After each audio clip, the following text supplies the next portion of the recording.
Board of Education, the meeting of June 24th, 2016. We will start with item number 1, call to order. Roll call, members of the Board of Education, Aurora Guillon present, Jose Lara. Present. Dr. Teresa Merino will be with us shortly. Ms. Rachel Canchola. Here. Mr. Gabriel Orozco will be with us shortly as well. 1B, roll call, members of the Administrative Cabinet, Mr. Martin Galindo. Here. Dr. Roxanne Fuentes. She's here, but I know she was working on something. Mr. Ruben Frutos. Here. Mr. Mark Matthews. Working on interviews, but he should be. Okay. Ms. Catherine Aguirre. If I could get you to join us in the Pledge of Allegiance, please. Ms. Canchola, can you lead us in the Pledge of Allegiance? Yes, ready again. Pledge allegiance to the flag of the United States of America and to the republic for which it stands, one nation, under God, indivisible, with liberty and justice for all.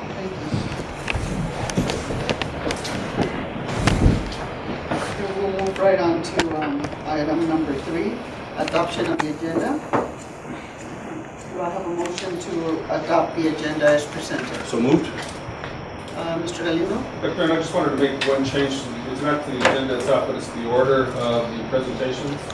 I just wanted to request that Mr. Ortiz go first. His area would be the 5C. If 5C can go before 5A, I would appreciate it. That it provides an overall vision of what we're going to be doing in our district. So that would be the only change I'm asking for the agenda. Do the board members have a problem with that? Ms. Canchola? You're done? Okay. Okay, so do I have a motion to approve with the slight change requested by Mr. Galindo? So moved. Do I have a second? Mr. Lara? Yes. Ms. Canchola? Yes. Guillon, yes. 3-0 to approve the agenda with the slight change recommended by Mr. Galindo. We will move on to public comments. Again, just keep in mind that you will have 3 minutes per agenda item, and we will start with Mrs. Delgado.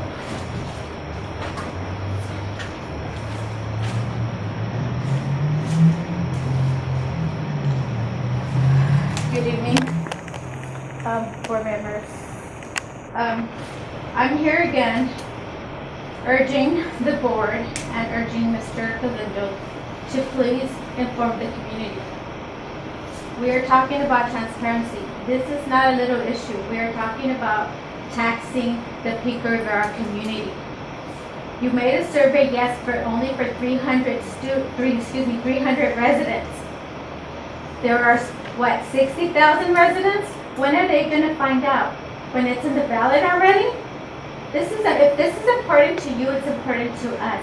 And we're here to support the district. We're here to support our schools. We're here to support our teachers. Okay? But it seems like you don't want to inform us. Isn't it weird how this was brought up in the general meeting? Okay? Why wasn't it? Why does it have to be a special? Please don't tell me that the presenters didn't have enough time to bring it by Tuesday. You guys have your meeting scheduled. So I urge you to please inform the community about it. Okay? You need to be transparent. I'm urging Mr. Galindo and the board members to please review your objectives. You're here to represent the community, not your own interests. And again, I will be definitely informing the community, and we will definitely be against the bond or taxes. Thank you, Ms. Delgado. Is this Esther Mejia?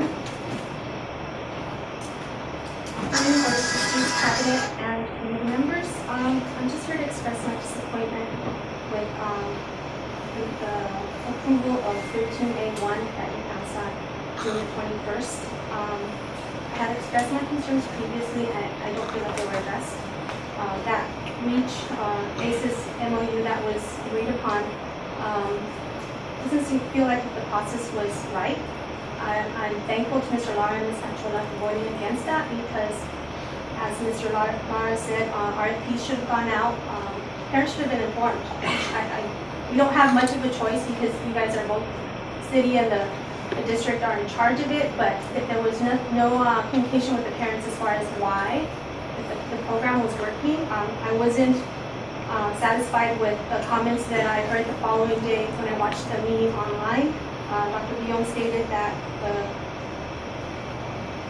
the THINK program has a lot of collaboration resources with other agencies. However, that's something that the city of Peterborough also did. If you guys had a problem with the program, the way it was being run, or if you've seen that something was needed, I think that it would have been great for you guys to reach out to them and try to fix it before you just did this abruptly. Also, Dr. Marino stated that the THINK program, according to her, was doing great at North Park. That's comparing apples to oranges because this is an elementary program that the REACH has. Surrounding communities also have REACH and they're getting awards. So I feel that the district wasn't supporting REACH enough. The program is impacted. More after-school care is needed. I would suggest that the district talk to the city regarding possibly getting other after-school programs going, even if you have to pay for it. The need is there. Again, the programs are impacted. There's things that were going on at REACH that the district wasn't doing. REACH was providing 3D printers for our elementary schools. That's not happening with the district. At our school site specifically, we couldn't have that 3D printer because there wasn't a room dedicated to REACH. That would have been great. That's a loss. And again, that shows lack of collaboration with the city. I don't hear anything about THINK for the middle school programs. REACH is highlighted throughout the city. It's televised. That it just shows what's going on within that program. I don't see that with the middle school. I don't. I don't think that this was thought out properly. I think it was rushed, and I hope that you guys would consider. I also wanted to speak in regards to 5A. I agree with Ms. Delgado as far as the surveys, 300 being enough. I don't think that's enough. Also, no demographics are shown as far as who was surveyed. There's no demographics on there that I see. Also, regarding the partners and advocates, again, arts is listed on there, and I totally agree with that Arts for All would be great. I've been advocating for that through the LCAP process. You have here something that says low-income students who attend arts-rich schools have higher levels of graduation and college acceptance. I hope that this isn't depending on a bond passing. I hope that this comes to all of our school sites. It shouldn't be dependent on another bond passing. Also wanted to comment on 5C regarding the construction phasing plan by HKLE. It states here that the cost would be approximately $168 million, if I'm correct. But going back to the facilities master plan, it shows it would be $132 million. So why the difference? And I understand the construction costs increase and things are fluctuating. However, that to me, I found that as an area of concern. Thank you for your time. Thank you, Mrs. Medina. We will move right on to information items. We'll start with 5C, presentation by Mr. Jaime Ortiz, HPLE.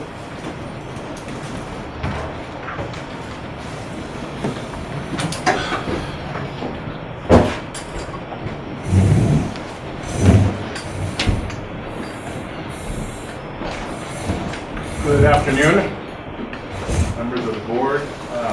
A path that we started down 2.5 years ago when we started the facilities master plan, and we started developing a vision of what the district could be, and we started to dream. And so this is the next step in that process. So it's really, really exciting.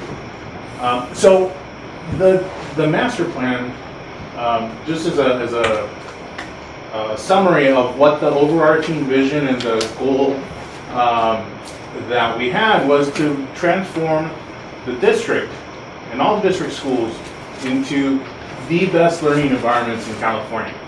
Second to none. That's what we said over and over and over again.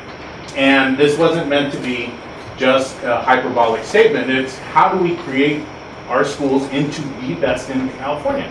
So as part of this is how do we transform El Rancho High School into one of the very best high schools in California and perhaps the country. So one of our, this is a picture of that high school. You all know it well. It was designed in the late 1940s. It was completed in 1952. And so it's more than 64 years old. It's right around retirement age. And we're currently providing excellent education for our students in this high school. But it's becoming more and more of a challenge to provide 21st century instruction in buildings that were designed for the way students learned 65 years ago. And so as we did our facilities assessment and we looked at this, the campus has several facilities challenges that really need addressing. Just to name a few, there's the arrows in Painesville. It's a fairly complicated organization and circulation on the campus. There's no real sight lines for safety reason. You can't see from one side of the campus to the other. The traffic and student safety on pass-ins is a challenge, especially in the mornings and afternoons. Most, if not all, of the athletic fields are in bad shape. The science classrooms that we have are tired, and the ability to implement next generation science standards is challenging in these labs, frankly. Though in general, the buildings need major upgrades and upgrades to allow us to really transform the ranch into one of the best high schools in California. Really second to none. So when we did our master plan, we conducted a facilities assessment, and I personally went into every single room in every single building on this campus along with our team, and we did a facility condition index.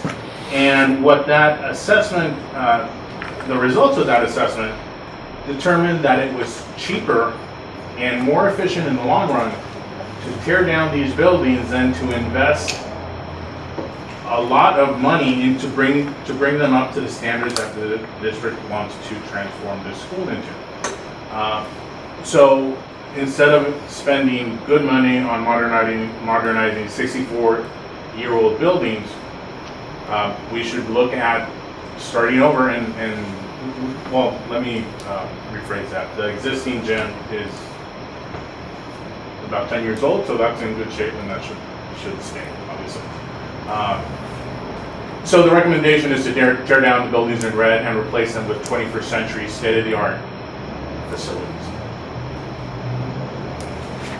So this is what the ranch can become. This is an El Rancho High School that is redesigned to focus on the students. And it's a campus that will help students succeed in the global society, and really this is a campus that is second to none. And more importantly, it's a school like this would create students and develop students or cultivate students that are second to none. The school is redesigned, as you can see, around large open spaces and large quads. It'll have all these buildings are two-story buildings. Well, these buildings here are two-story buildings. These are single-story, although they're larger because of their function. It'll have new athletic facilities throughout the school, new locker rooms, new cafeteria, new library, new gyms, new locker room, new pool.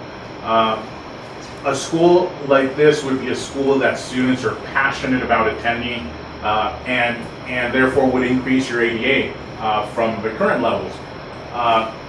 A school like this would also draw students from other districts, significant amount of students, increasing enrollment, and the property value, and many studies have shown this in other places, property value, after you do this, property values around this school will likely increase probably by at least 5%, probably around 10%.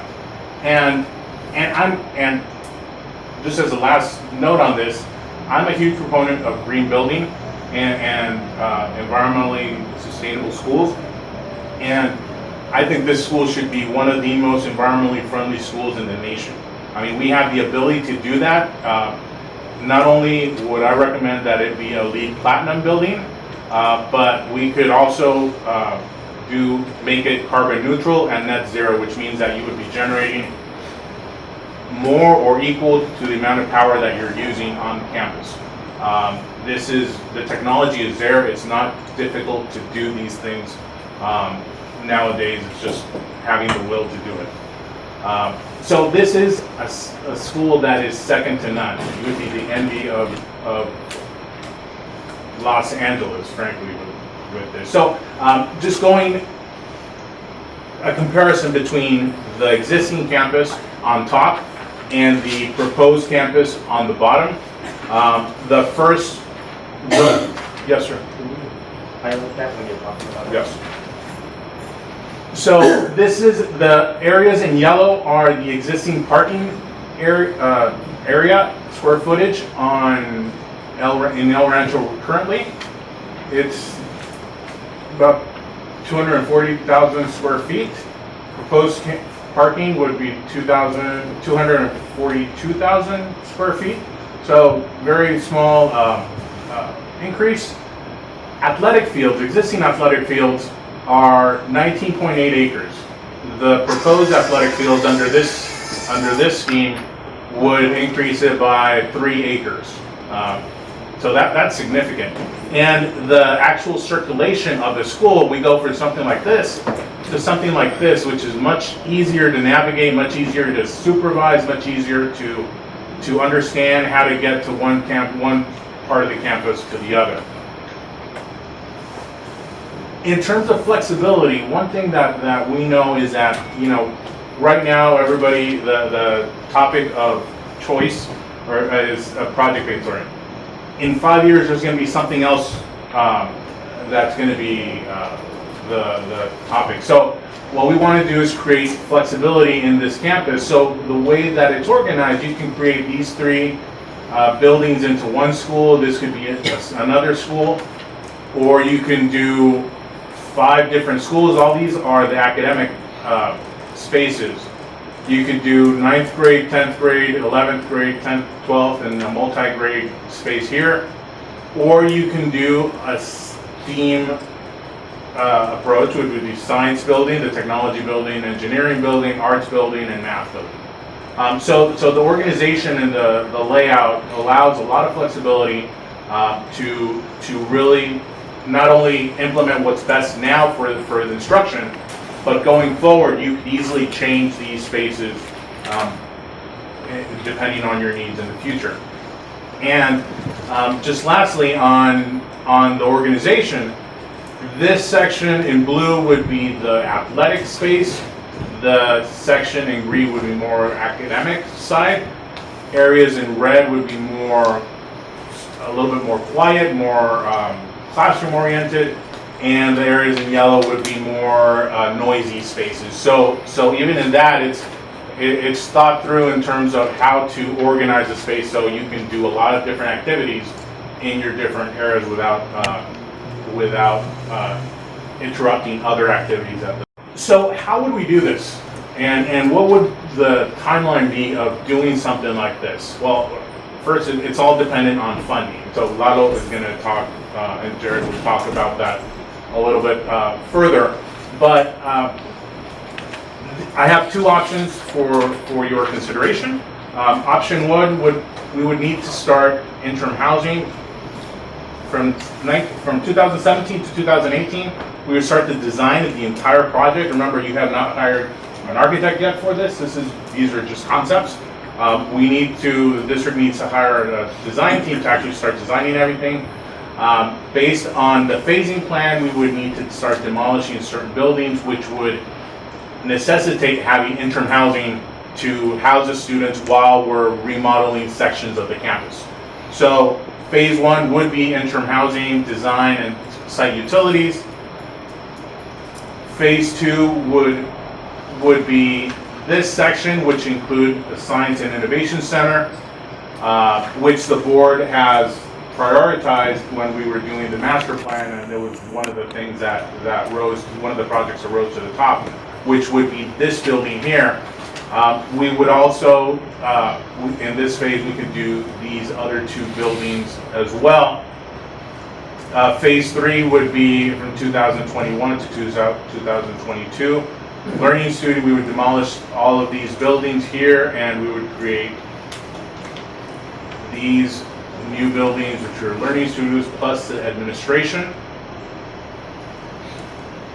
Phase 4 would be, 4A is divided into two phases. With one funding scenario, one funding event, we could divide it in two phases, which would be demolishing this section of the campus and replacing it with the gym, the library, the cafeteria, and the pool and locker room area, along with this new parking lot. Phase 4B would be take out the interim housing that we had and redo this entire section, which would be the sports complex, fields, and parking lot as well. So that takes us from 2017 to 2025 to complete this project based on the funding that would probably be available. So that's option A. Option B would be to start to place the interim housing up here. We also do design and site utilities. Phase 2 would be to start the stadium, the sports complex right off the bat, along with the Science and Innovation Center and this two-story building off of Passons Avenue. I don't have option B. Yeah, I'm sorry. This was added. We'll get option B to all of you as soon as this meeting's over. It was added today. No, okay, you just mentioned a two-story building, and you didn't say anything about the buildings on the previous slide. So I didn't know if you plan to make those two-story buildings as well. Yes. The size and shape, the size of these buildings are identical in both scenarios. It's just that when they get built, that's phase. So phase 2 would be this the sports complex and off Passons, this two-story the Science and Innovation Center, and this two-story classroom building. Phase 3 would be to demolish these buildings here and replace them with these learning studios from 2021 to 2022. Phase 4 would be demolish this section, replace it with the administration and all these buildings that you see here. And finally, phase 4B would be to finish the rest of the field and parking lot. And again, same timeline. It's just different sequencing of the areas, different priorities given to different areas of the campus. So last slide. This is a different phasing as we had discussed with the which years they are scheduled to be constructed. You will notice a red line down here, which are future other schools essentially that are prioritized by the board, other projects within schools that the board might want to prioritize throughout this process. I just wanted to just mention that the graphics that you saw and they're conceptual in nature. The architect, the design team have not been hired yet, so this is based on the master plan. What the sequencing could be, how much funding would be required for this. Just briefly to answer Mrs. Medino's question. The master plan identifies 130 million, I believe, or so for a high school. That was in 2014 dollars, which it mentions there. The cost of the high school to the midpoint of construction, which would be about 2021, 2022, with an escalation of about, I think 4%, I think 3.5%, would take it to $168 million. That's the difference between the two numbers. So anyway, that concludes my section of the presentation. If there's any questions, I'm happy to answer.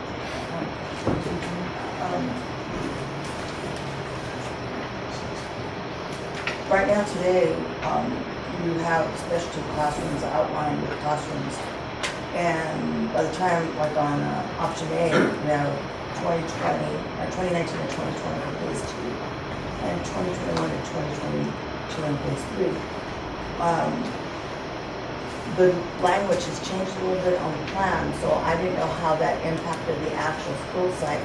And I would imagine that if it changed in just 1 year, it will most likely change between now and 2019 through 2022 when the phases 2 and 3 are built. What's the difference between a classroom and a specialty classroom? No, those spaces were meant to be laboratories and different innovation labs and science labs and more specialized spaces. Again, as this is designed with an architecture team, the very first step would be to have long conversations with the academic side of the house, with the actual school side, and really understand what they want, what the school district wants to have in each of these buildings. So the idea is that the specialty classrooms would be laboratories, if there's any CTE type spaces that could potentially be in those classrooms. They're not, that was the intent, they're not defined to the T because the conversations haven't happened yet. I have one more question. How many classrooms will each building hold? I don't have the exact number. The total number of classrooms in the current high school is equivalent to the number of classrooms that we will have on this in this design. But we don't have any innovation labs now, so are you going to refer to an innovation lab that we have on the screen and compare that to one of our classrooms now? Is that? Again, it depends on, I think I don't have the numbers in front of you, but the current square footage of academic spaces, it's 130,000 square feet. Please don't quote me on that. Can you get me that information? I can, absolutely.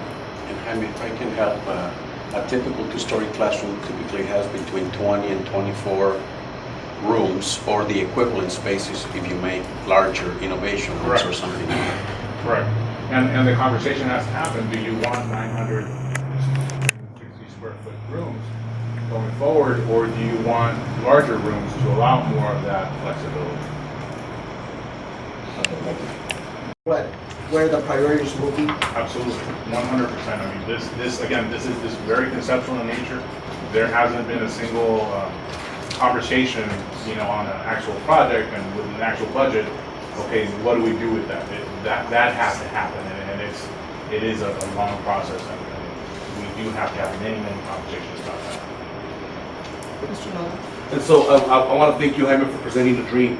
Because that's to me, that's exactly what this is, and being able to be flexible and having as much flexibility as possible is really important when we're kind of like moving forward in something like this. I had the privilege of 10 years ago going to a brand new campus at school where I'm at, Santee Education Complex. Brand new campus, 10 years ago it was built. It's a beautiful space. The district with the infinite wisdom decided to, have a space. We're gonna have an ROP class there, childcare, what's it called, for our students, and well, that space is a wonderful special ed center now. Childcare never materialized there. We had some specialty classrooms where it was going to be for theater production and design, and have these big open so you bring the stage things in and out of the classroom, right? Well, that's not that anymore. It's something different. It's a beautiful book room. we put books in and out of that room, and so I say that because, as one thing is that the concept. Once the architects come, that's gonna be tweaked. It's gonna look differently. Once the people are actually using the building, it's gonna change as well. So I think that when we look at these designs and look at these dreams and look at, like, hey, look, here's some possibilities, we also keep in mind that things change, right? And like the presentation that you did with the different classrooms, like, 2 schools, A building, B building, grade level buildings, houses, schools are organized in different ways in different schools. There are some schools that have a 9th grade house, right? Which would be a wonderful thing to have if we're looking at that, and the teachers, and so I think this design gives us those types of flexibility. So I'm really appreciative that you came with that kind of foresight to say, okay, things change, but we need buildings that be able to be adaptive, right? We talk about adaptive leadership, we talk about adaptive buildings. We have to be adaptive to the conditions of the time. So that's kind of like the comments on what this vision is. But we have to start with the vision, because without vision, we don't know where we're going. Thank you. Any other questions? Mr. Rosner? I do want to say thank you, because Mr. Lara said we do have to start with the vision, and this community wants this. They want a new high school, they want a brand new Rancho. Many alumni that I've talked to at both sides of the city, because I'm at the Parks at Pico Boys and I'm at the Parks for the Dons, and that's what we talk about. When are you going to fix that school? When are you going to do something with those buildings? It looks exactly the same when I went there, and it looks exactly the same when I went there, literally when I went there, and when my aunt and my cousin aunts, who are quite considerably older than me, went as well. And so the thing about it is, we have an opportunity here. We have an opportunity to do something that will impact not only our school district, but our city in many different ways, in many different capacities. And we have a shot at doing this now. And to be visionary, which we already have proven to be, and to take our school, particularly El Rancho, and everybody's been talking about Fix El Rancho, but we're not going to do it with $1 million here, $2 million there. Painting a building does not fix El Rancho. And I've grown up in this community, and I've talked about it, and I've quoted Pico style. What is the Pico way? And the Pico way has been settling. For many years, we've been settling for secondhand stuff, or maybe not shooting high enough and settling for something that we're much better than. And here, I'm telling you, and what I'm saying to people in the community, we're not going to settle this time. We're going to go for broke. We're going to go for something that's so great, so top of the line, that people will stop from other cities, and they're going to want to send their kids here. And all the kids that we're losing in our baseball programs, in our softball, for those reasons, they're going to come back. I know that. But we have to take advantage of what is presented before us. I feel it's like that Eminem song. You get one shot, you get one opportunity, and here it is right here. And I think we need to go for it, go for broke. So I want to thank you for this beautiful dream, that we have an opportunity to make it a reality. This is a once in a lifetime deal. You won't get another chance to rebuild the high school, and this does change communities. There's no doubt it will change Pico Rivera for the better. Thank you. First of all, I apologize for coming in late. The traffic was horrendous from Murrieta to Bangor. But I also want to thank you. I see ourselves, and I mean, I definitely, including the community, we are making history here. Making history with our high school. It is really exciting. Again, it's something more to celebrate. And I really cannot see our community not supporting something that, according to what Mr. Orozco had just shared with us, we have been waiting for, we have been asking for not only to transform, or to renovate, but really actually to transform the high school. This is just something unprecedented. It's very exciting, and it's definitely going to speak to how deeply the community cares for the future and the education of our kids. and it is really exciting, and thank you again, and we're off to a great start because we have the vision, we have the master plan, unlike many other projects that were started in the past. And so I'm just have one request here, once more, that it's always under budget and on time. Thank you. You were asking us to ask questions, and they make statements, so I would like to have the opportunity to make a statement. No, that's fine. Thank you. This has always been the thing, but the problem's always been the implementation of the bond, once we got the money. And then there were problems with financing. So I really am going to encourage the cabinet members and the contractors that we have to make sure that they always get the most money for our school and get it for the least amount of money to the community. I know that the community is very wary. They all want the school. They all know that this is what we need. But the spending from the board majority on other things, it causes them to be very wary about how this money is going to be spent. Not only that, if you look at the projection, this isn't going to be done until maybe 2022. So there might be a likelihood that none of us board members will even be here at the time. So I would just like to make it part of the record that everyone here is going to be held accountable. Sorry, I thought I turned this thing off. That everyone is going to be held accountable to ensure that the vision that the sport is brought together with your help, Mr. Ortiz, actually comes to fruition. I think we're going to hear a little bit later about the problem with the previous bond, and hopefully we'll be able to hear whether or not we can sell it back or refinance it at a savings to the district. But I just want to warn the board members and staff that if we go off and start building another school, even if it's not used with bond money, the public doesn't see that it's general fund or LCFF money. They just see that the district is spending money at a new school site or to make a new school, and nothing's going on at the schools we already have. So I'm hopeful that this team here today will follow through with what they're saying and set the path in the right direction so that future boards cannot deviate from the plan and the vision that this board has.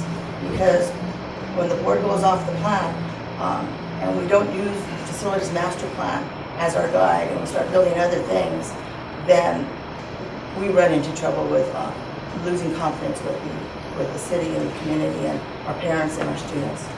But other than that, thank you very much. I appreciate everything you've done.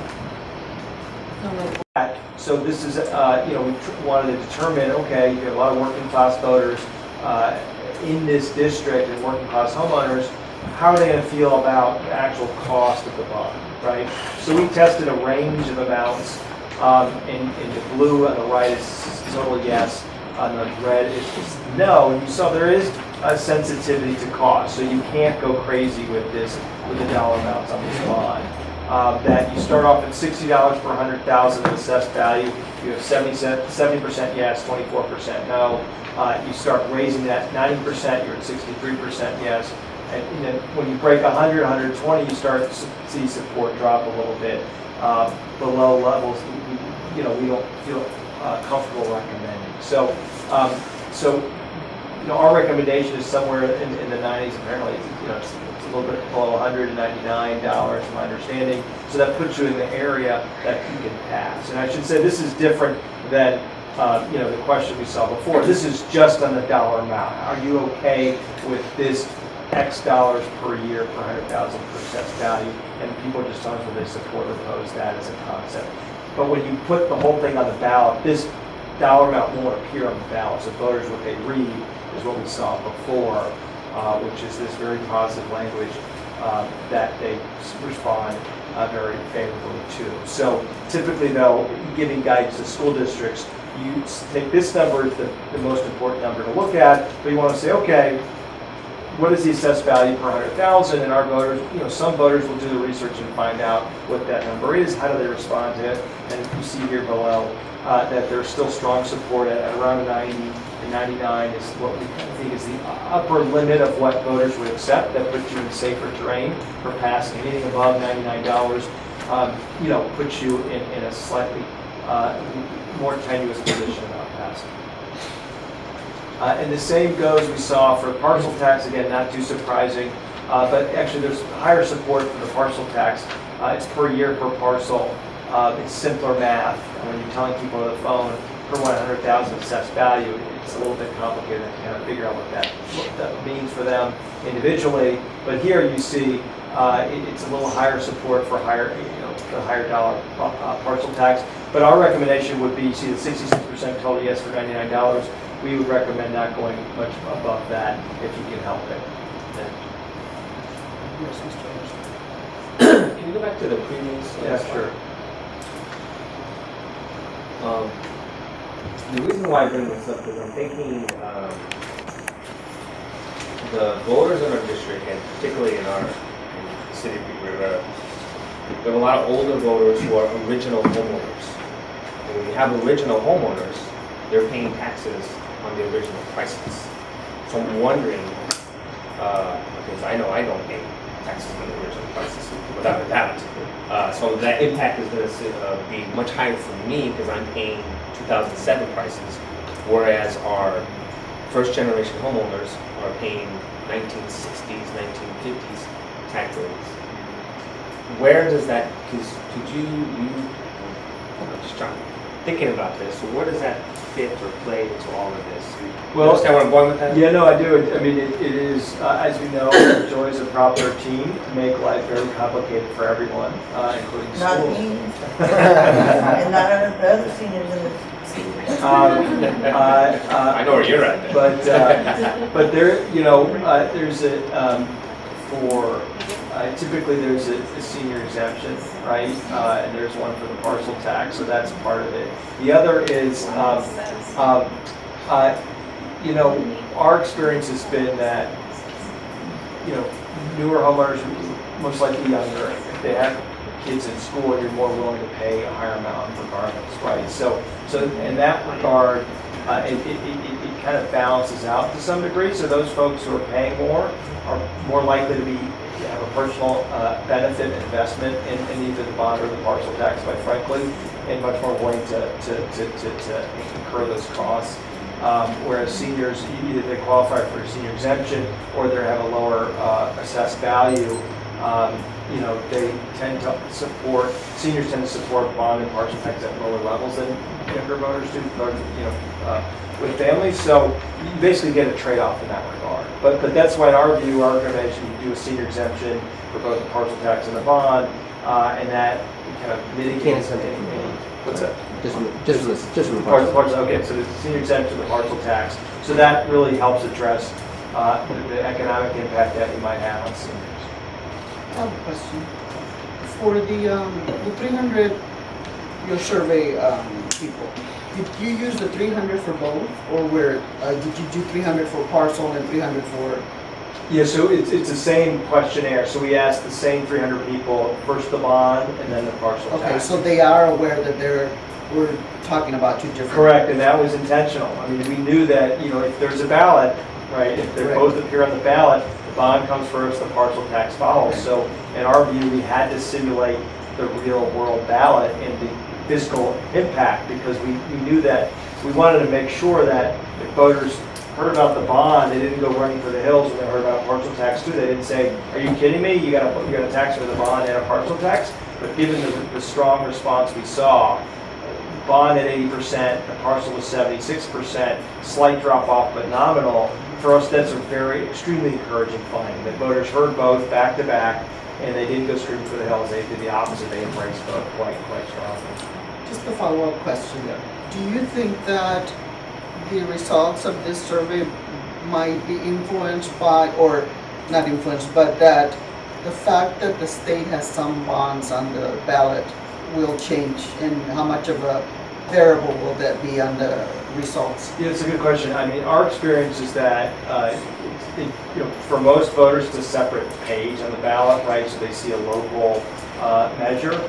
We find that voters tend to offer stronger support for local measures because it's local measures specific. It's more specific to their high school, to their K through 12 system.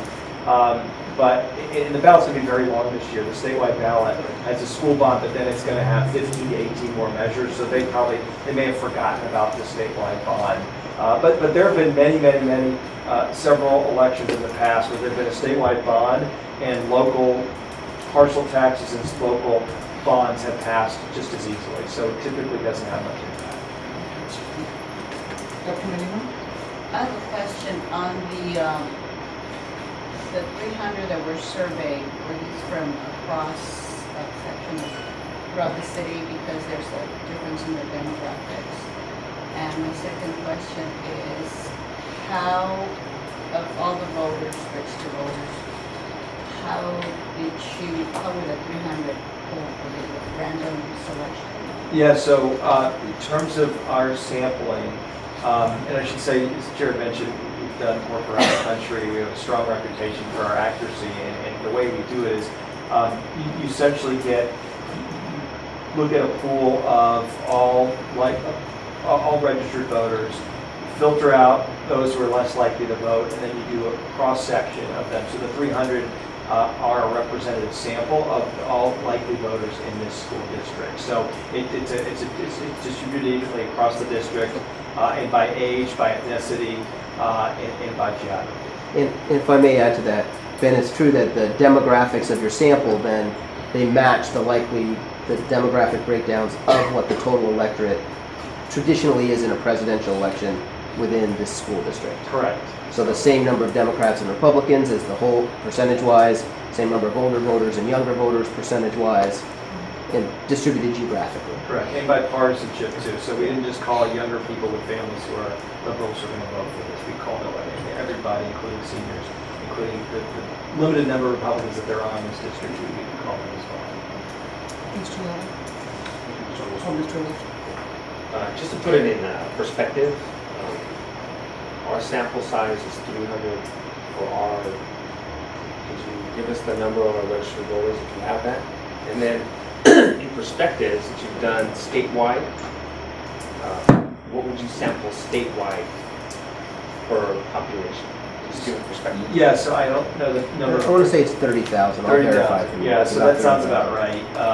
So at 300 out of roughly 30,000 voters, statewide we would do 800 interviews out of 18 million. So, I mean, that's the beauty of what I do. It is a science. I mean, it's proven to be effective. So we actually got a decent percentage of the number of likely voters that are out there. And again, we call landline and cell phones. So those folks who don't have landlines, we call English and Spanish to get proficient with English. So we did our best to make sure we got a representative sample. One follow-up question, what was your plus minus on the statewide? Plus or minus is 800 is 3.5%. So it's not necessarily the number of interviews due, it's a percentage of the total population and the number of interviews you do. So in this case, it's plus or minus 5.6%. But so if you factor that in the equation, so the partial tax at 76%, even at plus or minus 5%, you're still over 70%.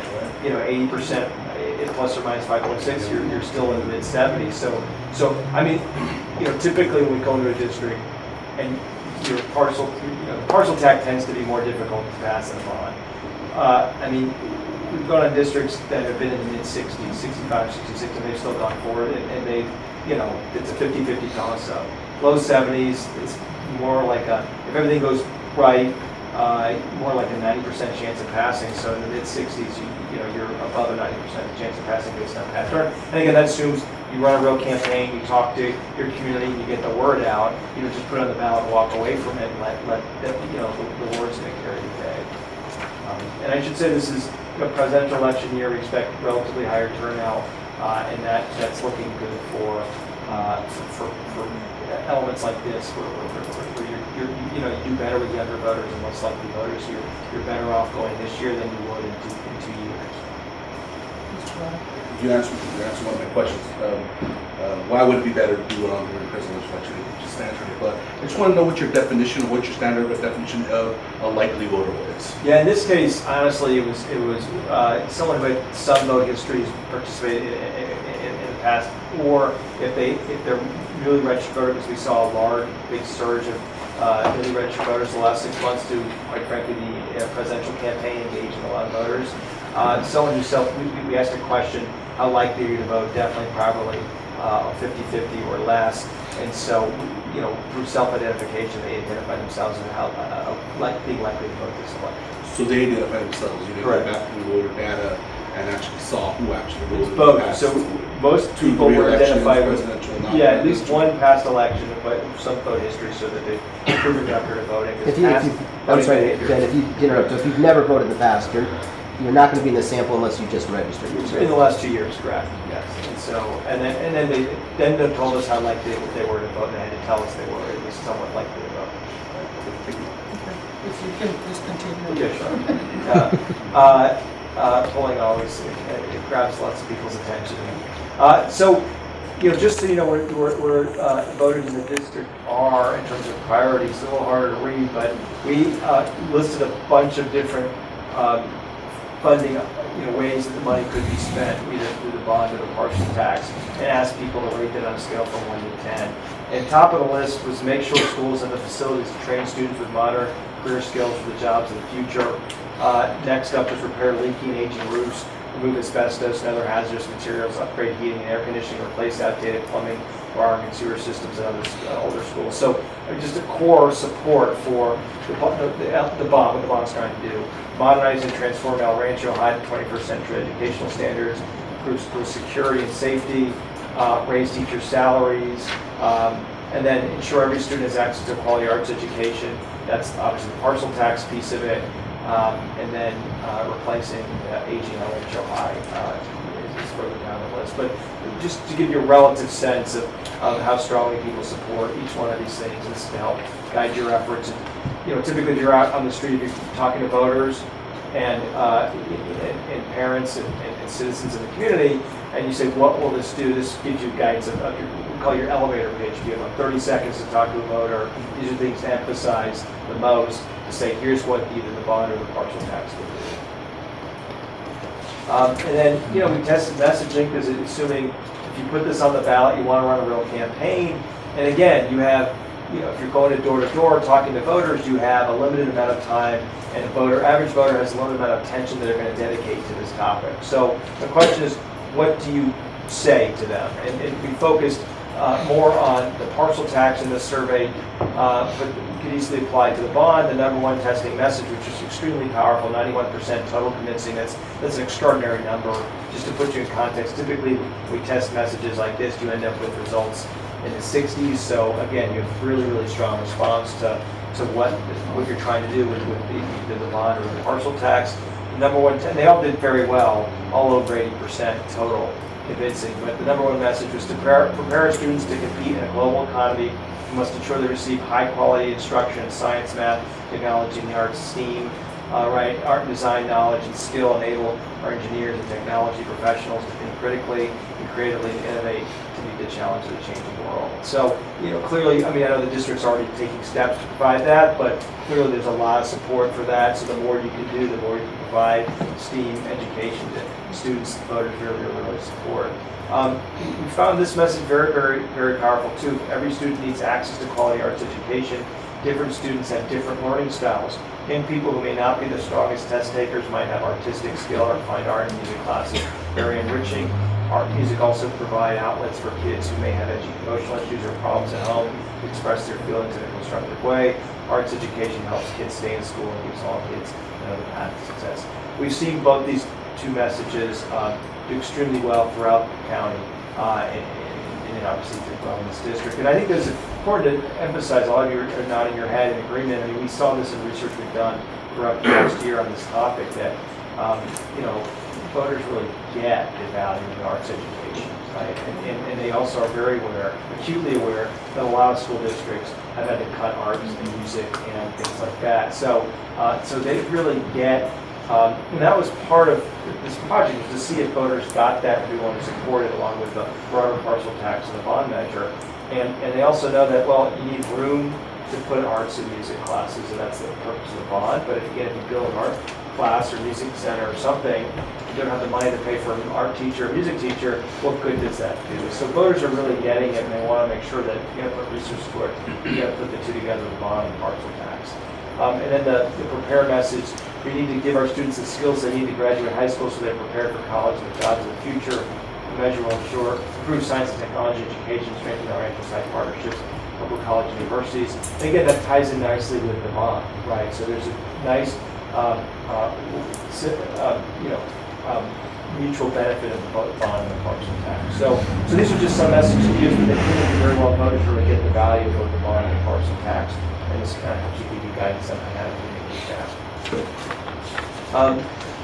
So these are additional messages I want to share with them. They didn't do quite as well, but because just to show on a relative basis, we did a lot of different messages, and the top testing ones are really ones we would recommend you emphasize the most. Excuse me, Ben, if I could just quickly on the slide. One other thing about these poll results that are just really striking to us, we do this in lots of districts around the state. The two of the arguments on this page, the second from the bottom and the third from the bottom, these are generally speaking the two strongest arguments in most districts. The fact that the money all will stay locally and benefit local students, and that we can't count on the state government to fund these things, we have to fund them ourselves. And the fact that in your district you have like 8 arguments that are higher, that are more related to the content of what you're trying to do for kids, is a very unusual finding, honestly, for us. It's very striking that the content, rather than, hey, the state's bad and we just can't trust the state, we need local money, this is more about the vision that you have as a board that you guys have articulated. So that's very striking in these results as well, that these two arguments aren't at the very top. And then just so you know, typically in these surveys, we don't want a false positive. We don't want to test a measure and then say, okay, you're in good shape, and then during the course of the campaign, you have some kind of an unpleasant surprise come up, potential opposition, and then things go south on you. So we did test the opponent's potential opposition message, which is fairly common critique of any school district. Rancho schools need to do a better job managing our tax dollars and cutting wasteful spending before asking voters to approve raising local property taxes by millions of dollars. We haven't even spent all the money from the last bond measure, so we figured that's a complaint that may surface during the course of the campaign. And there's some resonance with voters, but after voters heard positive and negative information, you're still at 75%, so you're still in very, very, very solid terrain. So, I think from our perspective, you start with an extremely strong position, and even with a potential opposition, there's so much support for this measure, that the bond measure, that you can withstand and attack our opposition. And then the parcel tax also is, again, it seems to be now 1 point behind versus 2 points behind before. So, strong support and withstands any sort of potential opposition you might encounter. So for us, that's a very encouraging finding, because we don't want to give you a false positive indication that you might be able to pass something and then it doesn't work out come November, and you say, oh, the guy told you, who is this guy, and said we could come in, and it didn't work out. We don't want to be in that situation. I mean, that's not good for us on our reputation in business, and same with Jared, that we try to be very judicious with our recommendations, and we rarely see numbers as strong from the outset. And clearly, in our view, the makeup of this district, demographics, partisan makeup of this district, and the November election, all factors that are extremely important and well in your favor. And I know it's more complicated than voting yes or no on this and putting it on the ballot, but just from a data perspective and polling perspective, you're in about as good a position as you could ever see in the district. And I think that wraps it up. Any other questions?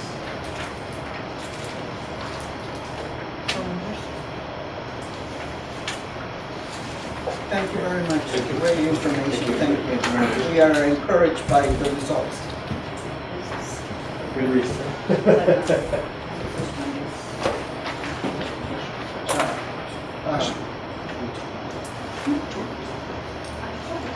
Mr. Alendo has a question. Do we have any information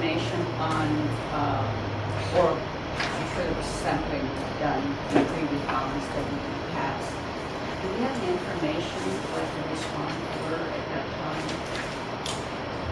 I don't know that we have any information from past elections. I do know that when talking about this, our community has been very supportive of bonds in the past. I do not know what the sampling is. I can see if we have anything, any records or anything like that to show that. But We see there's records from the past. We did find some old records, so we can see. This is very encouraging, definitely. Yeah. We feel very strongly that this can happen, but I'm just curious to see what the response We can try to see if we have were anything. previous elections. Only the 2010 would be the, Yeah, Right. probably the most active. Right. This point, Ashley?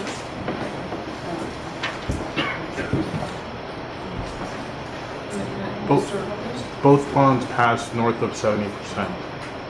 A and E. Both bonds passed with more than 70% of voters approving them. I don't know what the survey data Yeah, I don't know, was yeah. Oh, before that. Mr. Lara? Mr. Ortiz, was that, were are those bonds, the higher threshold bonds or the lower threshold? Lower threshold bonds. So they passed like, yeah, totally, not even. So they could have gone for a better bond.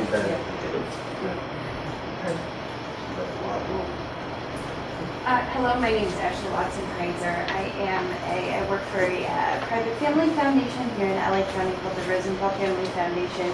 And we have been working in partnership in a coalition around this idea of partial taxes for arts education for coming on 2 years now. That's just this project, but our partners are leaders, who've been dedicated in this space for a very long time. And we have Denise Brandy here, who's a member of the coalition. She is with Arts for All, which is with the LA County Arts Commission, and we've been working closely with this district. So I just wanted to touch briefly, Ben went over the polling results, and we just wanted to discuss, very briefly, the benefits of a high-quality arts education and what kind of the value proposition is here in terms of bringing in additional revenue to build on the great work that you are already doing in arts education. And so, it's essentially that, the jury is in. The research supports the value of high-quality, comprehensive arts education. When we say arts education, we mean music, visual arts, performing arts, theater, dance, and then oftentimes media arts as well. It's an evolving definition. And so, research shows in terms of test scores, school climate, parent engagement in school, overall success through life, that, having arts in schools is a good thing.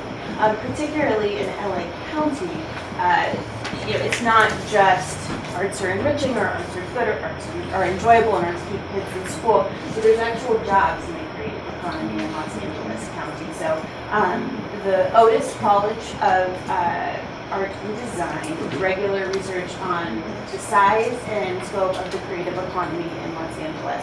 And 1 out of every 6 jobs in LA County, either direct or indirect, is in the creative economy.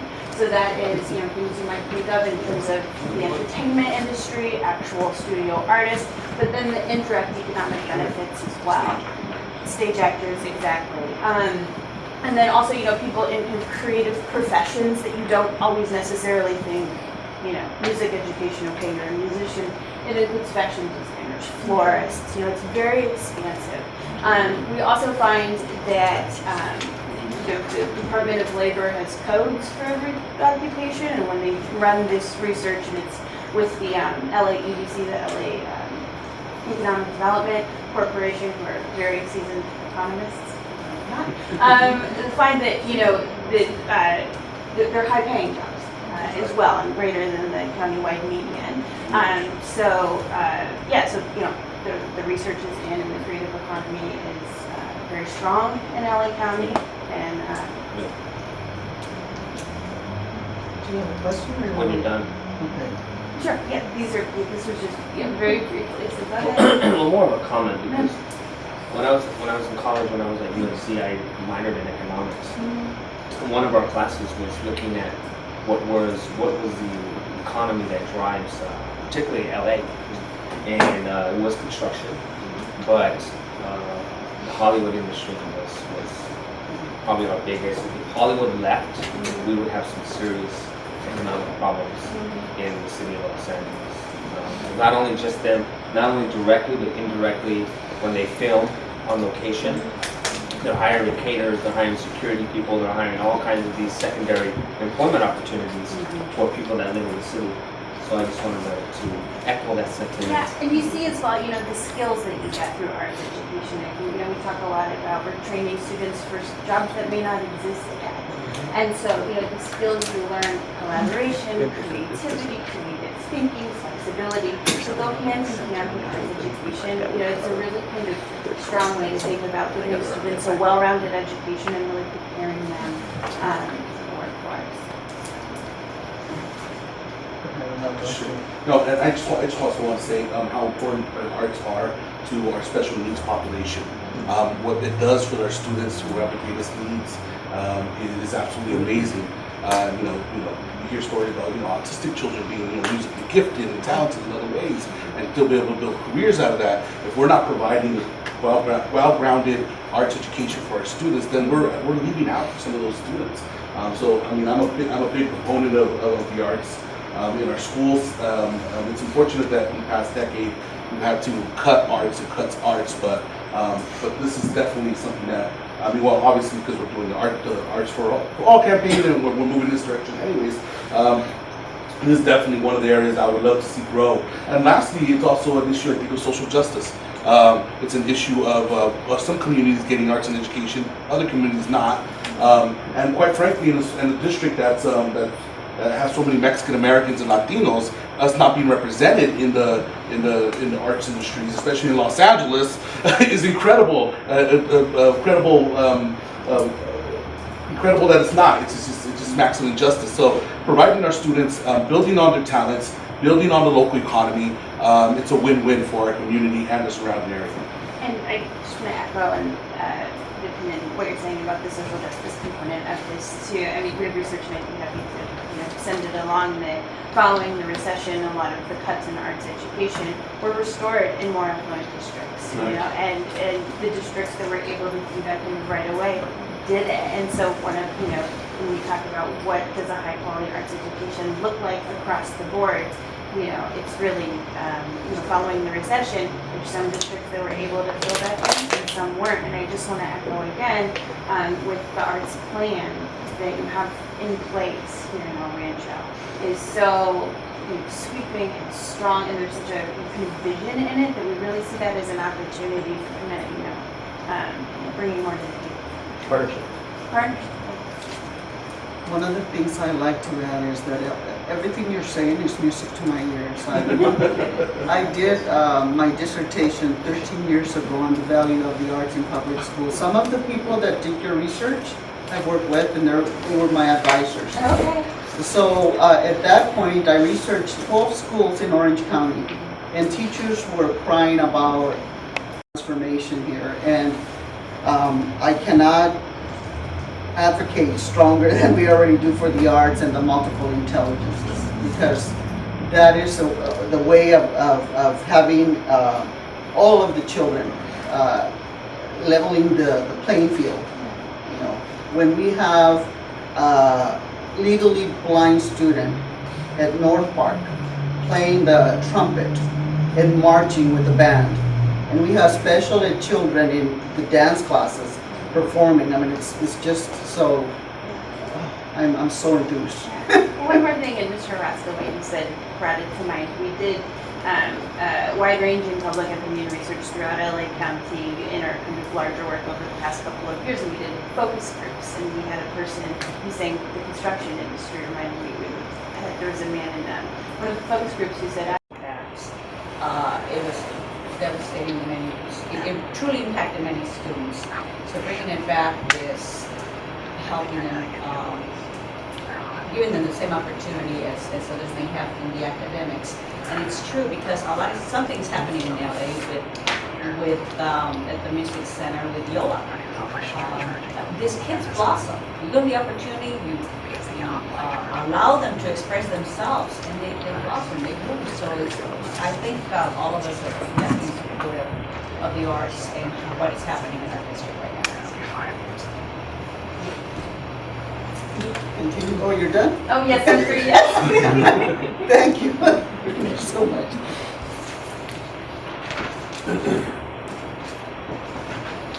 Okay, we will move on to the presentation by Mr. Lalo Trujillo, Mission Trail Advisor. So, I don't know how I'm gonna match those exciting presentations with a boss, with a boss. You will, we have high hopes. You can sing it or rap. Or not. This one, Smart English, and slideshow.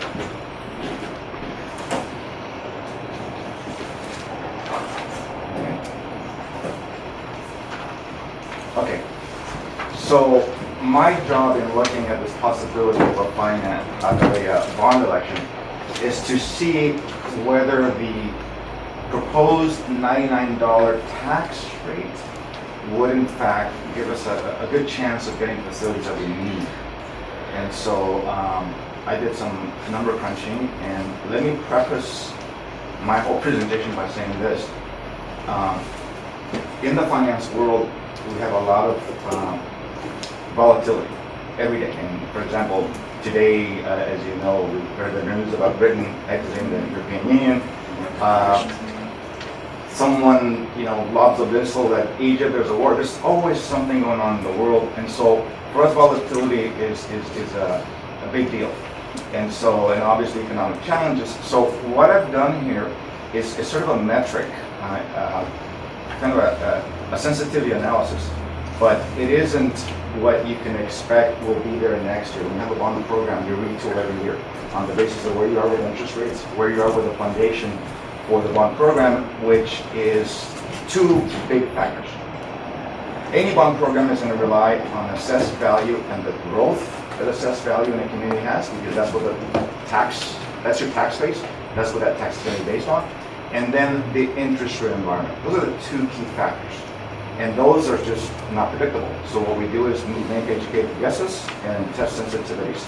So please understand that as I move through the numbers.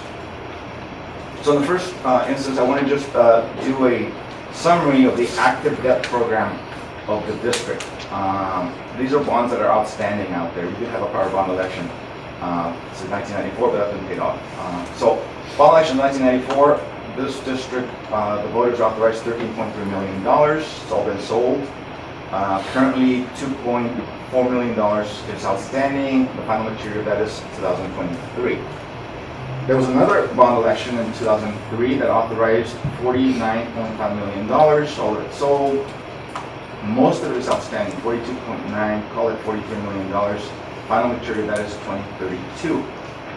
The last bond election, the most recent, was bond election of 2010, Measure EE, that was referenced here in a couple of points that folks were putting out there. And this one is interesting. I want to make sure that I want to call attention to this one.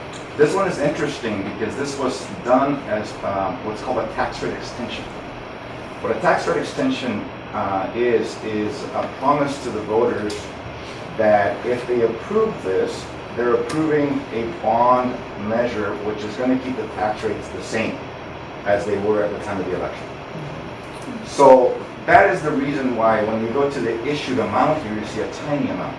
So $52 million was authorized, but you've only been able to access $8.3 million, and all of it is outstanding. Final maturity, that is 2037. So that's your reality with regards to Measure EE, that you have $43.7 million still in name legally authorized, but you can't access it because of this ceiling that you have on the tax rates, which was a tax rate extension promise. And that's a legally binding promise. So keep that in mind. And I'll bring up a graphic later on that will show you where that stands. So in terms of the basic factors that I consider in my sensitivity analysis is assessed valuation. So this shows you the trend graphically from 2006 to 2016, so call it the last 10 years, what the growth rate has been of the assessed value tax base in this district. And you can see 13, 10%, 15%, then it levels off. That's no surprise, that's when we hit the recession there. 2008, and so 2009 was level. Then we went down. 2010, 2011 went down, and you had a slow recovery, and now it's picking up a little bit of steam. It would be fallacy to pick a given number and say that's what we're going to do. So you have to look at some sort of trend that makes sense. So at the bottom, if you see the bullets, the average growth rate over the period presented above is 4.6%. The average since 2001 is 4.9%. So we have to use some measure that is reasonable given this history. And so as I looked at that, my forward-looking projections are assessed value growth of 2%, significantly below that for the next year, 3% the next year, and then keeping it below those two averages thereafter, 4%. So those appear reasonable given the history here. This graphic represents the three bond measures that I described earlier. The blue is that older bond that is going to disappear in 2023, 2024. The middle one, that's the 2003 election. That's where the majority of the bond monies have come from, and that's pretty much the belly of the debt that is out there. The green is this 2010 tax rate extension. The 96 tax rate extension limit is that red line. So you see the debt that is currently outstanding, and that's represented, that's debt service on the left side. That's the tax rate to pay off that debt to maturity. You see we're above that limitation, that line. So we cannot access that bond measure. So that brings up a challenge. If from existing bond authorization we can't fund anything, what do we do? And that's why we're here. It's a proposal to move to a new bond election. And that's the discussion here. So my task was to look at what a new bond election would do, which would be a 2/3 voter approval rate at 6.67%, in terms of funding some of the priorities that have been stated here. So what I did is taking numbers from Mr. Ortiz in terms of his phasing. I looked at a sensitivity analysis. I can tell you that if rates stay where they are, we're going to be fine. But as I said before, there's volatility, so that isn't really something you want to be married to. You want to assess what happens if rates rise. That's always a possibility. And so this is intended to be, again, a sensitivity analysis to tell you what the current status is and what could happen. So if we look at current rates, you can get to this $168 million with that phasing, no problem. You're okay. If I raise all the rates by 25 basis points, which is 0.25%, you're still okay. So then, if I raise the 2017 by a quarter, which is the one that everyone keeps talking about, the next Fed potential move could happen, it would be a quarter. What would that do? And then, if you assume that after that initial move, everything goes up, yes, sir. You have a pointer, Yeah, can you or point those out? do with the cursor or something? You can kind See the of cursor. help guide us. Okay. So let's look at this one. Let me back up for a second. So this is a current column. Okay. HPLE has given me a budget of $16.8 million. So we would be able to issue $17.3 million. This would be what will go to the project fund. So he's funded. The same exercise as in 2019. He would need that. This is budget. This is project funds. This is the bond issues. So we keep doing this, and 2021, 2023, do we get to his budget? Total bond issues 171. Total program funds 170. Find this bond in a way that, number one, our project will continue going forward, and number two, that we get the most bang for the buck. Is that the right term to use? The best value, right, for our residents of the city. So on the value and how you spend that, that's out of my area, because that's going to be your program manager, HPLE program manager. But that's also, it's also interest rates as well, because the interest rates go up. Right. I'm spending more of the money on interest than I am in building projects. right? Right, so the reality of the financial markets is you are going to be subject to whatever interest rates are prevalent at the time of the bond issue.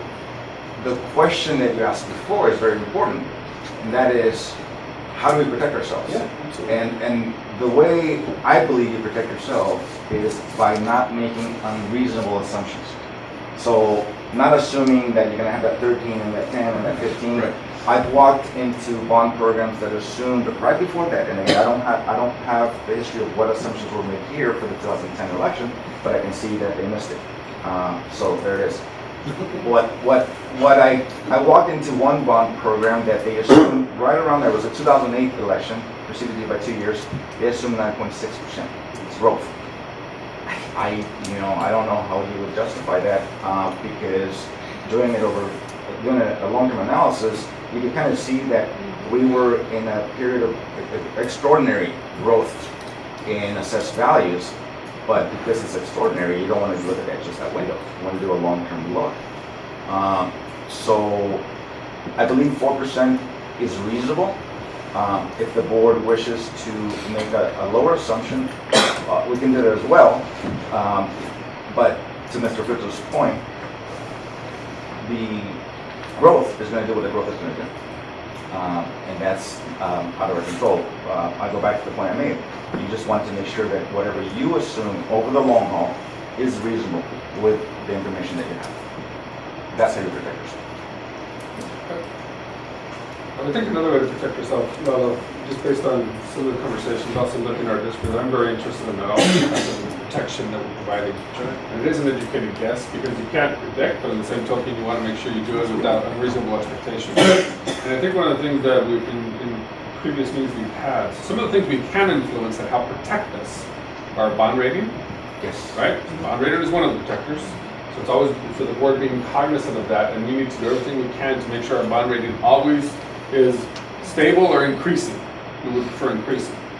And then the things that we don't, and there may be others, this is the reason I'm asking the question, the other things we don't necessarily control, but we have to take into consideration, interest rates, assessed valuation, anything else we have to take into control, because that's a factor then, as a board, we just keep in mind as we're moving forward, and also making sure that we're being reasonable. Any other factors that we need to take into account? Well, you brought up something that's very, very directly related to this, and it's this partial tax situation.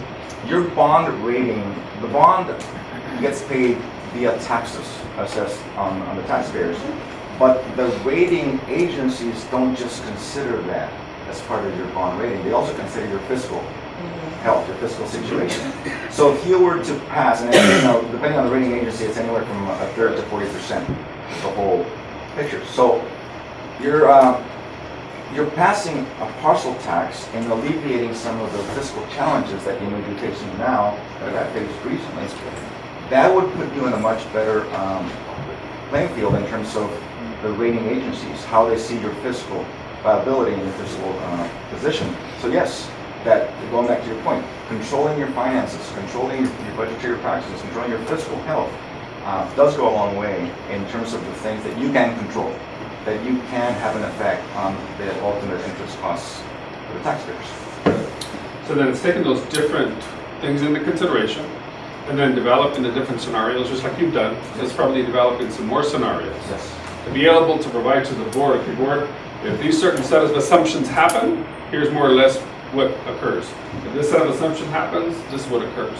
Yes. Because then, again, I think we're making sure that it's an educated guess that the board has the information, and so does our community, on how do we make sure we continue and also maximize ultimately the funding we need to move forward. Correct. Yes. Lalo, correct me if I'm wrong, but I believe the board also is in control of actually any bond series. Before any actual bonds get sold, the board will have to vote to sell a particular authorization at any given moment in the future when that happens. That's correct, and so that goes back to the point that I made about the phases and how the program gets retooled every year. So every time that you would be asked as a board to approve a bond issue, you would have the most current information as we know it for that program. So to Jared's point, you would at that point be in absolute control of whether that's the right time, that's the right thing to do, that's the right amount, and all the other factors, because you're not, you're not going to approve a bond program from beginning to end.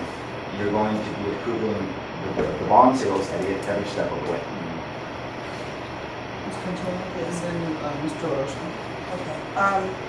When I look at the Transforming the Ranch presentation that Mr. Ortiz showed us, phase one, we're gonna need at least $17 million between 2017 and 2018. Is that correct?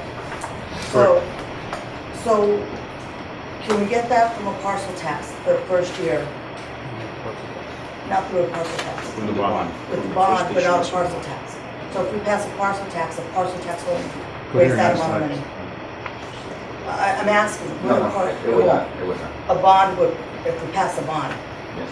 and then if it was at 4%, 3%, we still may be able to get the 17 million for phase one in the 2017 and 2018 school year. Okay, and then, is there any way we can get the next presentation we get for this, Mr. Ortiz, can you ensure that we get a student population assessment attached to this so that we have an idea of how many students we're gonna have at El Rancho? Because I know the board's gonna have to determine whether or not we're gonna be overbuilding for the estimate number of students. And then finally, this diagram, if you have it here, put it up. Yes. Without the writing that I have, what would our bond, what would this new bond look like on that line? Right, so the top line is your total debt service. So you see here north of 100, call it 104. Can you use the pointer? Yes. Let me The red find it. Okay, here you go. So these are your peaks right here. This is actually your biggest peak right there. Okay, and this one kind of matches it. But you're there, this is your 100 line. So here's 4. This is a little bit short of 4. Let's just go with 4. So if you add 99 to that, that's your peak. So you're going to be at about 202 per 100. For $100,000 of assessed value. And then what do we do with the 96 tax rate extension limit? Is that gonna, because that's kind of conflicting with what we were told in 2010, that if you pass this bond, then we won't increase more than 96. So that 96, that tax rate limit applies only to that bond measure, the 2010. Right. Since we would not be issuing under that measure, we're not bound by the $96 limit. You're going to be bound by this new $99 tax rate, which is totally separate from anything else that you have outstanding. But I want to make it clear, the community needs to know that. Yes. Because the community knows that we were at a 96 tax rate when we passed the last one. Yes. And so it would be disingenuous to throw out this additional bond and not explain the difference. Is there any, and finally my last question, is there any way we can get rid of the bond that has the tax rate extension on it? Can we sell it back? Can we refinance it? Can we make changes to the terms? Maybe not to exceed the 96 tax rate because that was a promise to the community. But is there some way we can make it disappear? You can legally disavow it and just kill it. That's a board action that you can take. That's a separate discussion altogether. We're not relying on that for this funding because we don't see any way to access it anytime soon. In either case, there is a refinancing presentation that follows this. That's going to talk a little bit about one of the bonds that was sold under this bond measure that is refinanceable and to bring some savings, but it's not going to give enough savings to actually allow you to have access to this. So what happens to that bond election, that bond measure is probably a good topic for a separate discussion, but your question was, can we? Yes, you can do a let me clarify what I mean. It means that you're not going to issue any more bonds, but the bonds that you have outstanding still have to be paid off. So that does not go away. You have a legal obligation to pay those off. Right, and so if technically we disavowed the green image that we have on there, and with this new password, You don't. we can't get it. So that's the clarification. That green image is there with you. That's the debt service on the existing bond Even sales. if we disavow it. You're only disavowing access to further bond sales from that. Okay, well, I'm done. That's the I don't want to hear anymore, it doesn't sound good. Mr. Orozco? Yeah, what, question then I'll follow. What is the leading indicator of property valuation? Leading indicator, meaning what affects Oh, property values? what gives you an idea of whether housing is going up or down? Oh, but generally, everybody looks at wages. You know, a wages rising, that pretty much tells you buying power. So that's pretty much the first thing that everybody looks at. What about locally? Locally, I don't think it's any different. However, Higher wages promote higher property acquisition. you can imagine when someone is looking at a house payment, the more they make, the more affordable the house payment. It's that kind of equation. But to your point, it is an observation that investment in schools does make property values rise in a very good way. In a very good way, because you actually get a lot of bang for the buck. I think you can talk to any real estate agent and they'll tell you the first thing that a lot of people ask is, how good are the schools in the area where I'm going to be buying? So that's one of the reasons even folks that don't have kids in school should be supportive of, if they knew this, should be supportive of bond measures, because it is going to benefit them directly when they actually sell that home. It'll be a worthwhile investment. For very few dollars, you get a pretty nice bump in your actual market value of your home. Can we go back to the screen that Mr. Controller was referring to? Which would be The bar graph? Yeah. oh, the bar graph. Yes. No, I'm sorry. The one before that? Before that. That. This one. The one with the 3 columns? Oh yes, that's this one. Right there.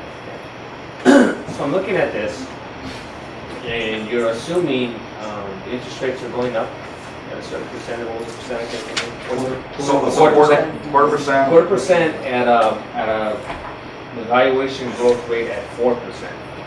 Correct? So they're independent factors, Just I'm just asking. right?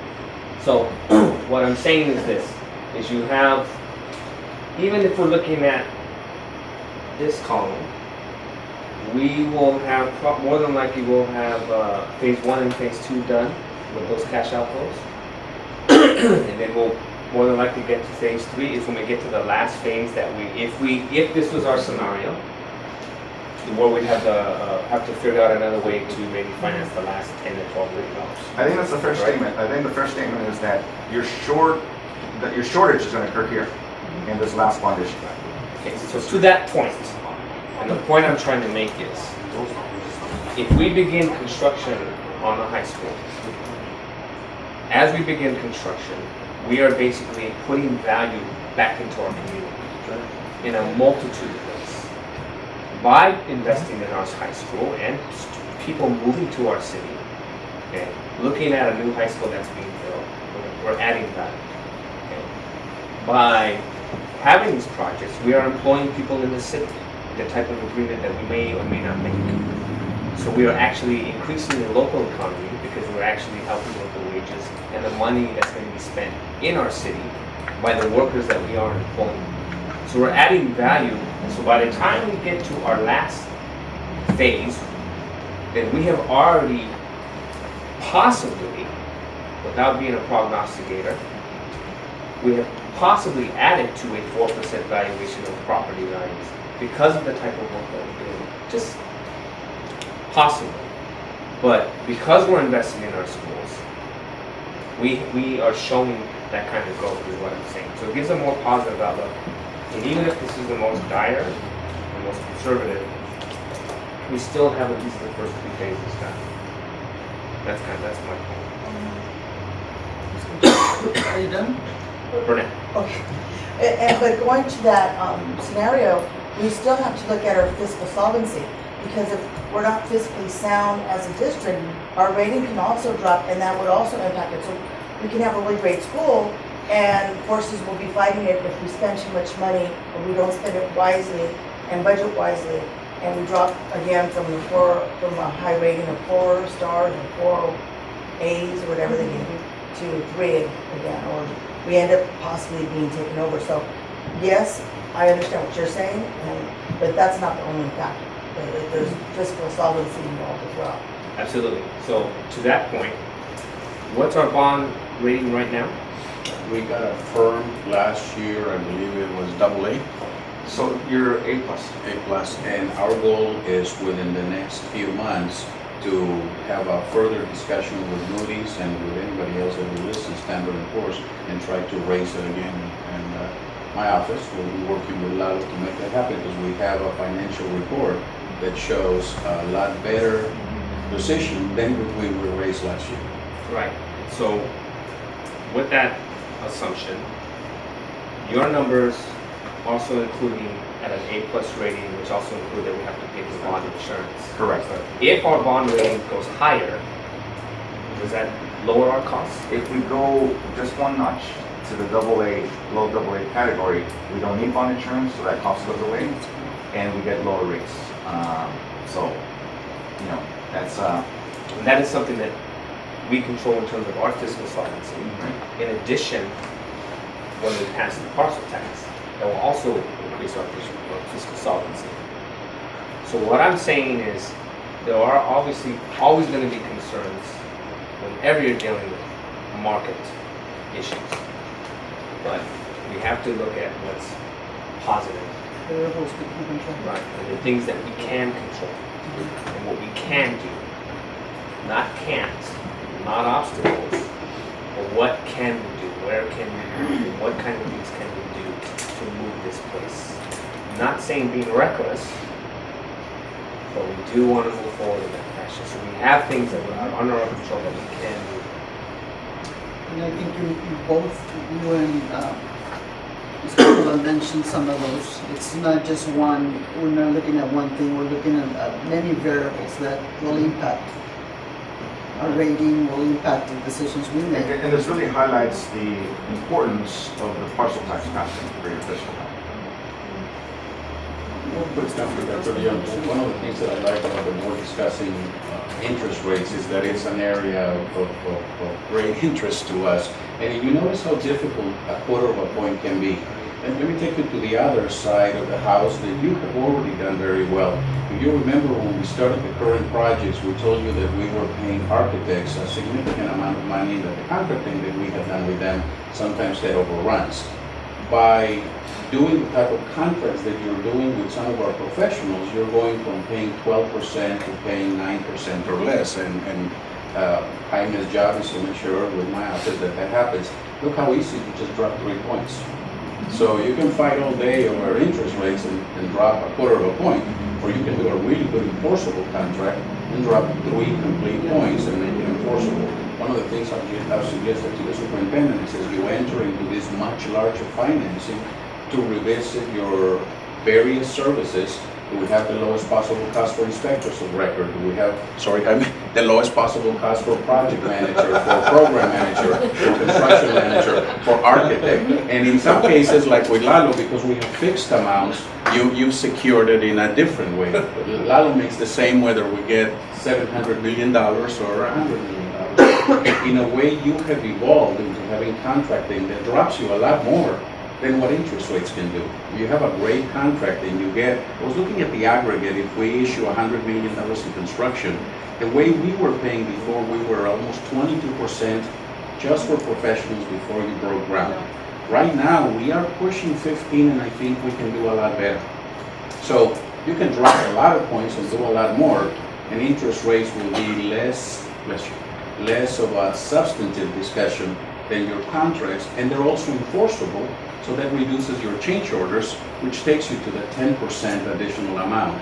So I'm just saying, look at the tail. Sometimes the front is a quarter of a point discussion. The tail can be 10 or 15 point discussion.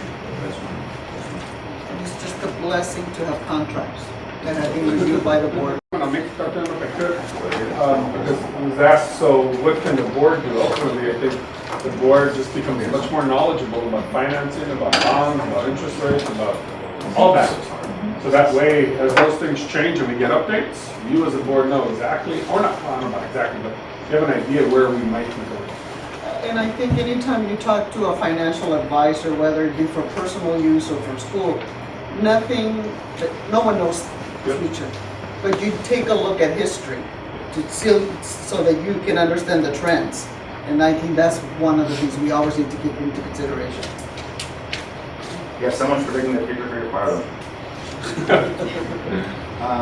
Okay, so next one is a little bit more exciting to me anyway, because this is refinancing that if we move forward would save the district money and the taxpayers. This is actually directly to the taxpayers, not to the district. I'm talking about taxpayers.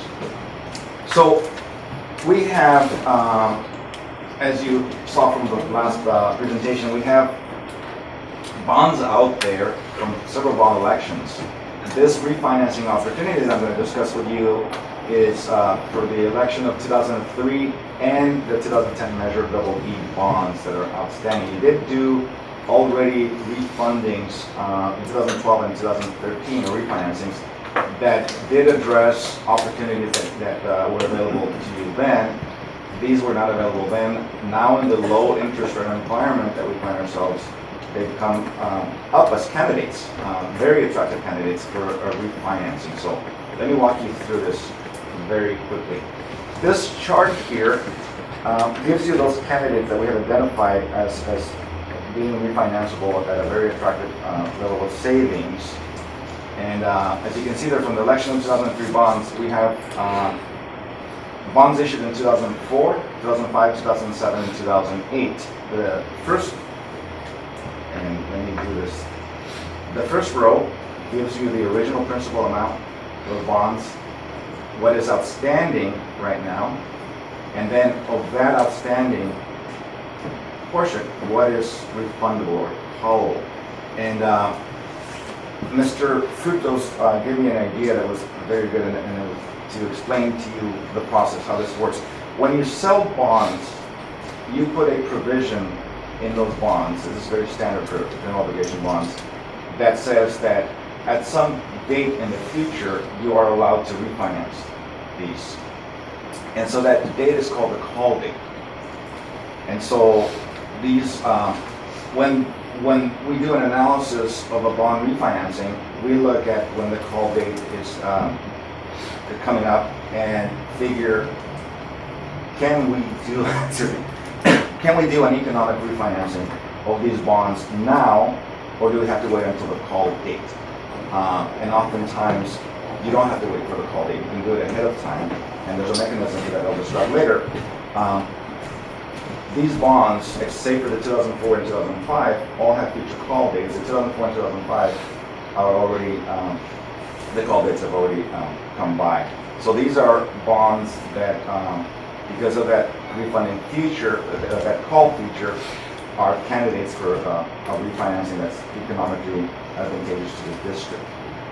Let me go to the next. For clarification? Sure. So if we're looking at the line that says amount refundable, Yes.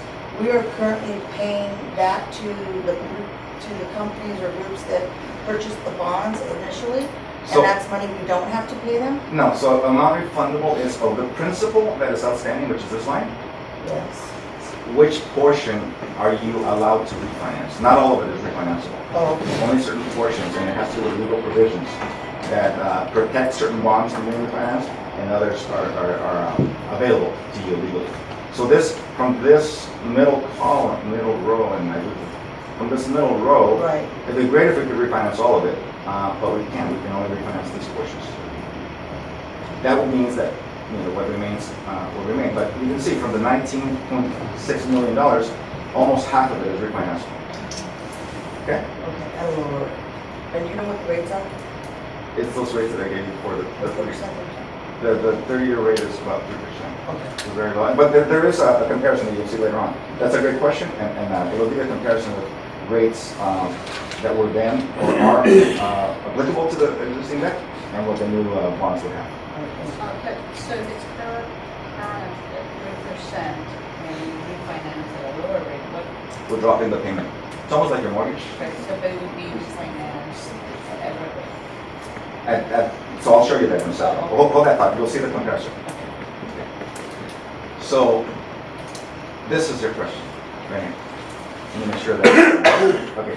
So here I discussed the economics, and let me just go to the table right off the bat so you can get those. Yes. Just a suggestion I like to make, like whenever you're talking to Non-financial. we're not advised financially. So the question that Ms. Canchola made about the amount refundable, if you could maybe use like amount available for refinance or something like that? Yes. So that we can totally understand. So yes, so let's just clarify that. So when the word in my industry is refundable, I'm going to move to refinanceable. that is indeed what you're referring to. So this is the amount that's refinanceable. Correct. Thank you. Okay, so let's go through the economics. I think you all have those questions. This chart gives you the same series representations up here. These are the bond series. But this gives you the comparison between the existing interest rates that apply to those various bonds, and then what the all-in true interest cost for the refinancing would be. And I'm saying all-in because there are costs involved too, so those get computed in there. So this is your rate for the refinancing. So you can see the difference, and especially here, this asterisk is down here. The 2013 B bonds were capital appreciation bonds. Very expensive debt. We would refinance that with similar capital appreciation bonds that are much cheaper. Much cheaper. So this is the bulk of the savings is that one issue 2013. I have a question. Yes. So if you have the bonds that you just mentioned, capital appreciation bonds, Yes. do they have to be refinanced as capital appreciation bonds? What, they cannot? They're callable, no? Okay, so it's a great question. It gets a little complicated, but let me try to make it as simple as possible. It is possible to refinance them with current interest bonds. The problem there is that in order to do that, you would have to have, in some years, have to take higher tax rates than is currently already forecast. And as you notice, we're above the line, 96 already. So you can't. You don't have that tax headroom. So that's a great question. Let me give you this promise. As we move forward with this, if you were to move forward, approve moving forward, that option, I'm going to analyze it all the way to the end to make sure that if it's available to us, we actually get rid of the capital appreciation bonds and put it in current interest bonds. Yes, that is an option. It's a little complicated in terms of the mechanics, but if it's economically advantageous and we can do it within the tax rate limitations, we will do that. I appreciate the question. So the comparison here tells you what you need to in terms of the rate drops, and then the savings for each individual bond issue for the remaining life of each individual bond issue is row below. And again, as you can see, the capital appreciation bonds have the biggest benefit in terms of dollars. So in aggregate, what we would be saving is north of $2 million over the remaining life of the bonds. And it's important for you to know this, that I'm talking about the remaining life of the bonds. We're not extending the maturity dates. Per California Government Code Section 53553, we can't. So we're not changing those dates. We're just dropping the rate. We're just dropping the payment. Okay? It's important for you to know. We're not extending the repayment period. There is a calculation that is performed when you want to get a better handle as to what the savings really mean, and it's called net present value. I think Mr. Orozco is a finance educated person, so he knows what that is, but I think most of us do not. So let me just tell you what theoretically the net present value. The net present value means if someone were to give you a check for these savings when we close the sale, it would be that figure. An analogy, you get $1 million for 20 years, or here's this check. Well, that check is usually smaller. It's the net present value of that series of payments. So the net present value of all our savings, which is $2.6 million, is actually $1.44 million. That would be what that theoretical check would be. The reason that measure is important is because the industry has a target sort of rule of thumb of 3% savings when you compare that value against the principal that you refinanced. Our number is 15.7%. So it's more than 5 times the industry rule of thumb. It's a very, very attractive refinancing opportunity. Now, of course, the question is always, okay, so that's great, you're saving us all that money, what's the impact? We have assessed value here that's a little bit north of 200, the average assessed value of single-family residences, it's a little bit north of 200,000, it's about 207,000. There are a lot of people that, as Mr. Roscoe pointed out, are still grandfathered under Proposition 13, so we have a lot of very low assessed value homes. So the computation would be that for the average single-family residence, the savings would be average annual savings would be $4.82. Now, here's that detail of what it would look like annually. So on this column, this is the existing debt service. There's this big gap here. Those are your capital appreciation bonds right here. And this is what the new debt service would be, the annual payments. This is your savings. And this is the aggregate. And when I did that average, by the way, the effective years are actually only 17 because you don't have no tax, no savings. But I just did it over the 21 year just to be conservative. So I wanted the suggestion of Mr. Cruz, a great suggestion is to make sure that we have full disclosure that this is not done for free. This is costs involved. Everything that I'm showing you in terms of savings is net of all these costs, but you need to know what these costs are. Remember that I said that the call dates are in the future. So in order to make the refunding work mechanically and legally, you have to make an allocation for the funding of the payoff of those investors on those call dates. The way you do that mechanically is you buy an escrow, you buy securities, and typically they're U.S. Treasury securities or something else called slugs, which are state and local series treasuries, which are designed especially for this kind of investment. When you buy these treasuries, you build an escrow designed so that when those call dates roll around, the bond trustee is actually able to then get money from that escrow and pay off those bondholders. Okay, so because you have this requirement, and because these are high-grade treasuries, they don't earn very much. They have a very low interest rate, significantly lower than the what we're going to call the arbitrage yield on the bonds that you're issuing. Arbitrage yield is actually an IRS definition of the maximum interest rate that you can earn on an investment for a given bond issue, and that difference, and it's closely related to the actual cost of the bonds. That difference is called the negative arbitrage. That's the cost to you of buying that escrow and carrying that escrow on the books until the payoff date. The estimated cost of that escrow is $460,000. Okay, these are our call dates right here. Technically, this one and this one are refinanceable on August 1, 2016, but there's no way we're going to be able to do the bond issue by then, so we have to go to the next available call date, which is February 1, 2017. 2007 is 2017, again. 2008 is this one. This capital appreciation bond is 10 years from when it was sold. It was sold in 2013, so it's out in 8/1/2023. But as I said before, the estimated savings are net of all costs, including this one here. Okay? Any questions? Let me stop here right now. It's getting technical. I want to make sure that you understand what we're talking about. Yeah, I'm confused. Okay, so tell me about this escrow, 459.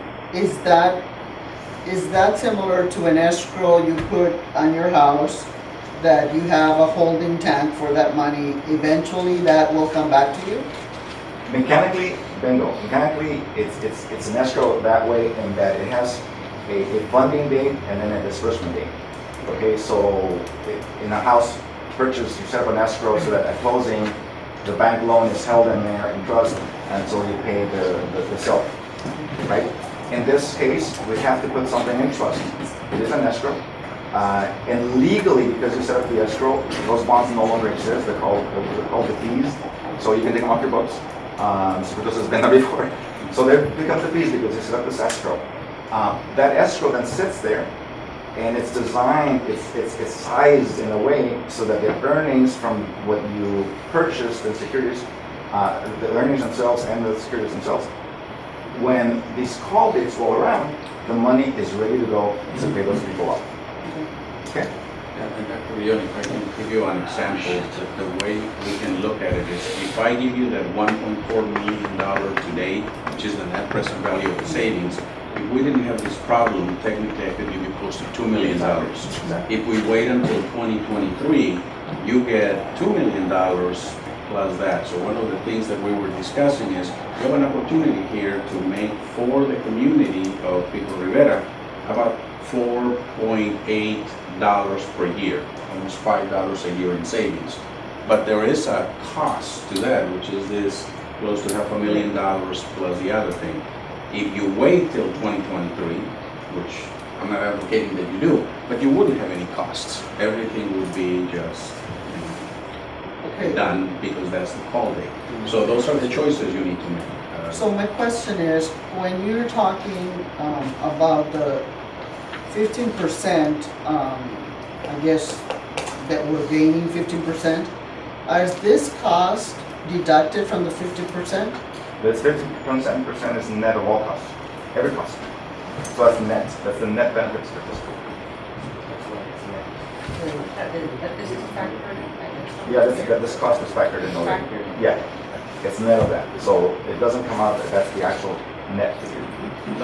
Quick question, if we were to wait until 18, Yes. the majority of the bonds are due by August of 18, right? So it's about a little less than 2 years, or around 2 years. There it is. Yeah. Actually, right. And the only thing that you wouldn't benefit is the 2013 be the 3 million. Right. But the 1.6, 2.6, 1.1, and 1.7 Right. in 2018, you could refi them without any penalties, right? So this is a great question, and it's a little more complicated than that.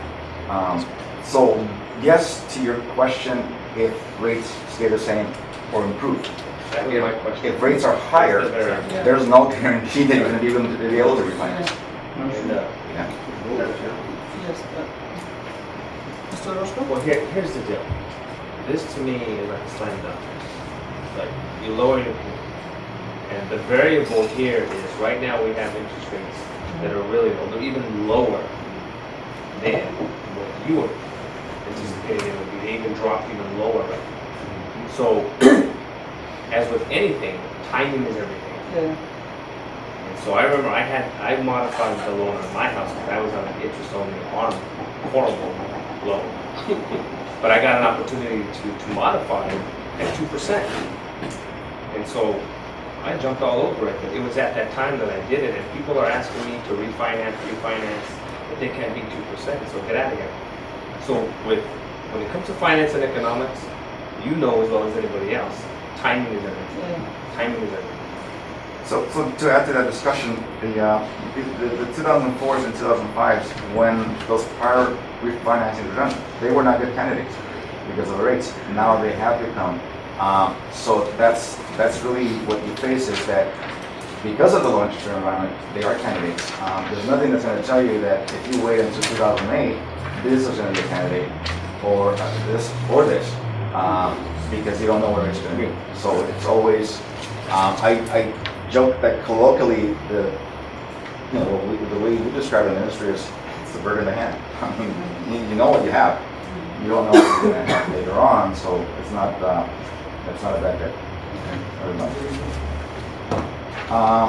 Net of these costs, but you do need to know that there will be professionals involved in carrying this out, and they're all going to be paid. And these are your costs right here. So the biggest is going to be your bond counsel, and you go down the line there. So your total financing costs, including the underwriter and bond insurance, is about $233,000. Again, what I described to you as the savings already takes all that into account. So it's net of all that. Yes, sir. And this is, Go ahead. And this is coming out of our general fund dollars, it's coming out of Good question. bond money. Everything here is contained within the bond. It has zero connection to the general fund. All I need, And if you notice, it was 9.1 million, but notice that we're issuing 9.57, that's where the differential is. We're issuing extra to pay over. Right. So, next steps that I would suggest if you want to move forward is we have the finance team in place except for the bond underwriter. So I'd like to issue an RFP, I'd like to work with the administration to issue an RFP to retain a bond underwriter only for this particular exercise. And then from there, we prepare a financing schedule. We would select a bond underwriter, obtain a bond rating from the bond rating agency, obtain a bond insurance bid, select a bond insurer, and then we would prepare legal documents that would then be formally presented to you. You're not approving anything right now, right? There's no action item, it's informational. You would have an action item come back to you if you choose to direct administration to move forward. You would have an action item that would be the approval of the legal documents to effect this refinancing. Then that allows Mr. Galindo and his office to carry it through with the finance team, and then you would hear and we would sell it, and then we would come back to you again to present you the results of the sale. So just so that you know, authorizing Mr. Galindo to execute this does not mean that Mr. Galindo is obligated to execute this. Mr. Galindo could put the stops at the 11th hour and 59th minute.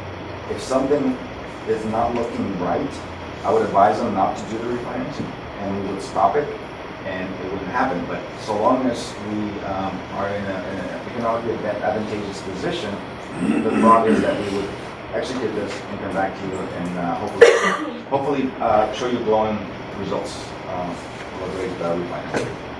I do have one question. Yes. Are there regulations that limit the amount that all these people can charge? I mean, how do people come out with bond disclosures of 3,000? I mean, Sure. So let's just go through this. This is a firm that you did RFP for and you selected, Correct. and this was in their RFP response. Okay. Yes. This firm as well, that's an RFP response. This is a schedule that Standard & Poor's has. It says for this size of a general obligation bond, it's this amount. Escrow verification agent, this is a very standard. If it varies about $200. So this is an estimate from me on the basis of using escrow agents, and so on and so forth. These are all estimates. They could be off by a couple of $100, and to make sure that I don't make the gross error, I have a contingency of $5,000 here. Hopefully, all of these here are going to solve for that, and it will be better. Okay. And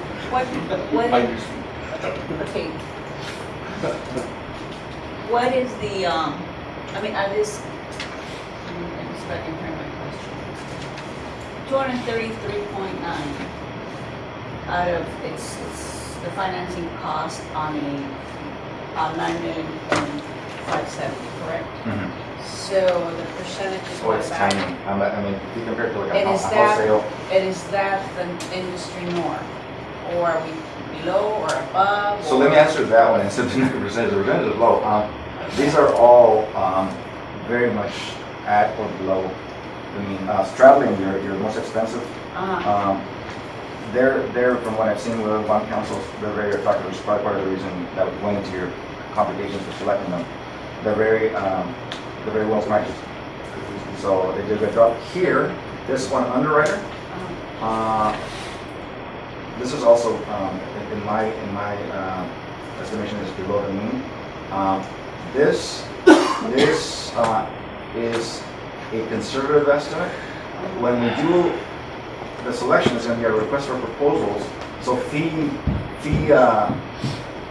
will be involved, and I expect that given that this is a nice size, almost $10 million, we're going to have fairly aggressive bids.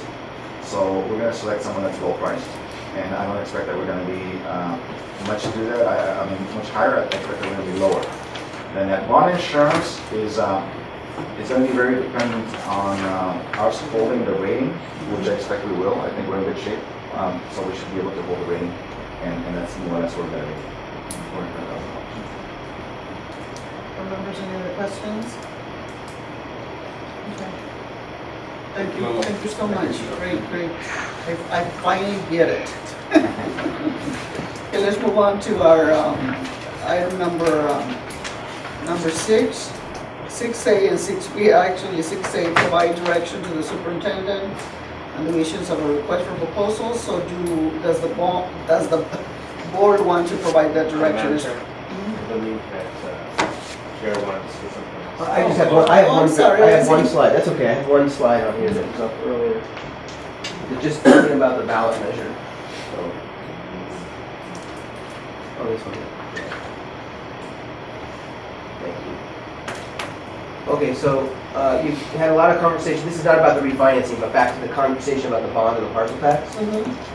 So what we've been talking about, and this is just by way of thinking about timeline and next steps for board decision making. We've been talking about elections that would appear in front of voters this fall when we vote on the president. In order to make that happen, this board has a deadline of delivering legal documents that have been properly adopted to the county registrar of voters by August 12th, which means sometime prior to August 12th. This board would have to vote to adopt a resolution calling for the bond election and a resolution calling for the parcel tax election. You have two meetings. You have a July 19th and an August 2nd meeting. So we've been talking with staff about the various, kind of the pace of things. I think based on questions today, that gives us some information. After the board calls the election is when all the time comes for precinct walking and signs and direct mail and all those things that go into successful campaigns. But where we are right now, we've just completed a feasibility study, which is the Tolchin research presentation, which shows you that indeed these two elections are feasible as we pulled them. We looked at the results and we talked about sort of the range of tax rates that were feasible, and so when we look at them together and put the two measures in front of voters, we looked at a $99 per 100,000 tax rate for the bond and the parcel tax to improve our chances of passage, probably a $99 parcel tax as well. So it's maybe not the 135, maybe it's 99 also. So we get them both down under 100, sort of similar to the $96 tax rate discussion it sounds like we had with the community in the past. So it seems like those are the right range. So between today and this August 12th, or let's say August 2nd, or even July 19th date, we have to do two things. One is reach out to the community at large and make sure they know what we're doing, so that they understand that we're thinking about this. Somebody earlier mentioned transparency. Let's be sure that they know that this is an exciting opportunity. If we do this now for this election, we've had a tremendous amount of planning in your facilities, really exciting. The high school, you have these terrific arts partners who want to build on this tremendous arts program you have and help you bring some extra funding to the school. Let's make sure people know about that. And then there's a legal step, which we will work on with staff, in which both the bond and the parcel tax have to be embodied in legal resolutions that the board will have to adopt in order for us to be on the ballot. So that's a step that we have to undertake with Mr. Galindo, and I think with Dr. Fuentes' involvement, especially as regards to the parcel tax, over the next month and a half, to make sure that all the legal documents are prepared for those ballot resolutions. And you've already done RFP processes for attorneys. You have already selected an attorney with that appropriate skill set, and so we'll be working with that law firm to bring those back for the board to consider. Any questions about that? Discussing with Mr. Galindo and kind of figure out what we're doing there. But that can be a good way to increase transparency and public engagement. Yes, a couple of things. Time is definitely of the essence. I think we need to move, and we're not making decisions in a vacuum. Extensive research surveys have been done, so we are making an informed decision at this point, and I definitely would like to see as well that this information is put out there and that our community is definitely well informed. I'd also like to suggest that we highlight why we need to move now, and more importantly, how this will benefit our students, aside from the kids. All these other things that were highlighted here, the refinancing, the annual savings to the taxpayers, all this is really important. And as well as when the board makes a decision, and hopefully we'll make a decision now, that it is ultimately in the hands of the voters. It is not the board issuing or making this mandate, but it is really up. It's really up to the community to move it forward. We're putting it out there, and it is up to the community whether they're going to take it and run with it, or whether they're going to hold off and wait until a different time. So just one last comment. I'm very encouraged.